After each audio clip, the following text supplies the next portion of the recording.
Seperti yang saya sebutkan, bahawa sebelum PKP, ramai di kalangan rakyat kita berebut-rebut untuk pulang ke kampung halaman masing-masing. Mereka dah berada di kampung masing-masing lebih dari sebulan. Banyak yang membuat aduan, yang mengadu kepada kita, dah tak ada pakaian dah nak pakai kerana terlalu lama berada di kampung dan sebagainya. Kita faham tentang keresahan mereka dan keinginan mereka untuk pulang ke rumah mereka di tempat kerja. Kita faham ada yang bimbang, rumah mereka mungkin takut dipecah masuk dan sebagainya, berbagai-bagai kebimbangan lagi, dan mereka ingin pulang ke kampung. Setengahnya pulang bersendirian dan anak-anak mereka mungkin tinggal di rumah mereka di Kuala Lumpur sebagai contoh. Jadi mereka dipisahkan, tidak dapat bersama-sama dengan keluarga mereka selama sebulan ini. Jadi keinginan mereka untuk pulang, kerajaan tahu, begitu tinggi sekali. Lebih-lebih lagi apabila saya mengumumkan kelonggaran akan diberikan kepada pelajar-pelajar IPTA dan IPTS untuk mereka dibenarkan pulang ke kampung halaman masing-masing.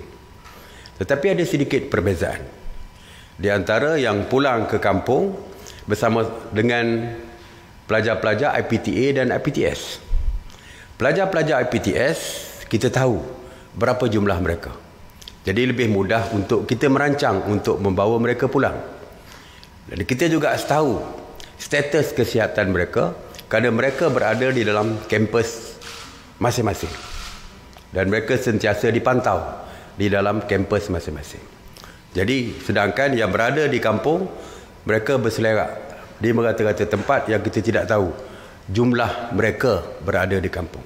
Jika kita mempunyai perancangan untuk membenarkan mereka pulang, kita mesti tahu berapa jumlah sebenar mereka supaya kita boleh merancang untuk membenarkan mereka pulang. Jika pelajar-pelajar IPTA, mungkin kita boleh membawa mereka pulang dengan bas yang disediakan. Tetapi bagi mereka yang pulang ke kampung, kita tidak menyediakan bas dan sebagainya.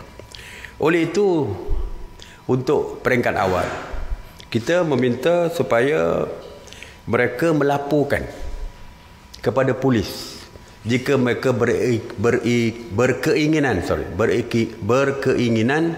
untuk pulang ke tempat kerja ataupun rumah masing-masing.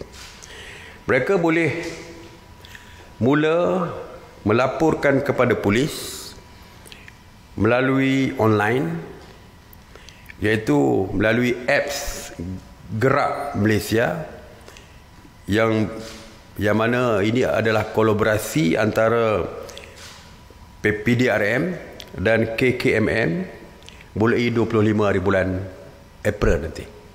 Jadi mulai 25 bulan April bolehlah mereka melaporkan, memohon kepada pihak polis secara online, maklumkan nama mereka, berapa jumlah keluarga mereka dan sebagainya untuk mereka pulang ke Kuala Lumpur, dan daripada mana mereka, daripada kampung mana dan sebagainya, supaya kita boleh dapat lebih detail, supaya kita boleh bandingkan adakah mereka daripada kawasan merah, kawasan hijau dan sebagainya. Jadi kita boleh dapat detail. Bagi mereka yang tidak mempunyai telefon yang membolehkan mereka mendaftar secara online, mereka boleh melapor di balai-balai polis yang berdekatan. Bukan mesti balai polis daerah, tetapi juga balai-balai polis kecil yang berhampiran mereka, untuk memaklumkan dan memberikan detail tentang diri mereka.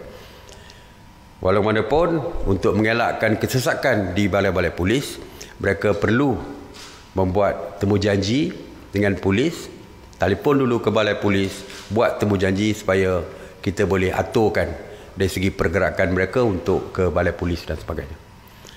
Walaupun perkara ini masih di dalam kajian, ya. Jika pergerakan akan bermula pun, saya percaya mungkin bermula selepas 1 Mei nanti.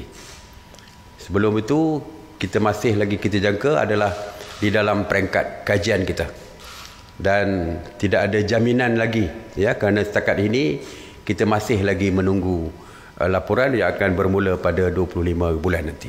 Jadi setiap reports, setiap laporan ke balai polis ataupun online pun bermula 25 bulan. Dan waktu masa itulah kita akan melihat seramai mana yang nak pulang dan sebagainya. Barulah kita boleh merancang dan barulah kita boleh mengeluarkan SOP tertentu yang ketat dan sebagainya.